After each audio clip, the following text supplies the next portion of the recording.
নমস্কার। আজ সরাসরি কবিতার মধ্যে চলে আসছি। আজকের কবিতার নাম মালাকার। পাঠ করছি। আমি জীবন নদীর ছন্দহারা ঠোঁটকাটা এক সরস কাব্যকার, বর্ণনাতে কল্পনাহীন বানাই কাব্যহার। কে নেবে গো আমার গোড়া হার? মিথ্যা সদা দ্বন্দ্ব করে সত্য টানে দাঁড়, ভাউলি আমর উজান ঠেলে হচ্ছে নদী পার।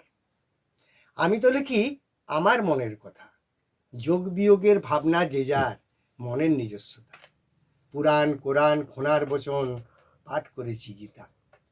দুই পাশে দুই চেস মাস্টার খনন করে খাল, সিন্ধু হতে নক্রু এসে বোড়ের তুলে ছাল।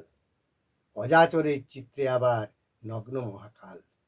ধুমধুমিকার আস্তারণে আম কুড়াতে আম বাগানে কেউটে মারে চোট, ক্রিয়ার আছে প্রতিক্রিয়া জেনেও পাকাই ঘোট। মন উচাটন পরশ্ব ধন দুহাত ভরিয়া লুটেছ, আমি বলি মন ভাবিয়া রতন জঞ্জাল শুধু ভরেছ। ঘৃণার প্লাবনে ভেসে যেতে পারো, কবু কি কখনো ভেবেছ? মালা গাঁথে মালাকার, ধর্ম হতেও প্রিয় মোর ইরা, প্রিয় মোর সংসার। ইষ্ট আমার মানুষ যাহার মনটা সমজদার।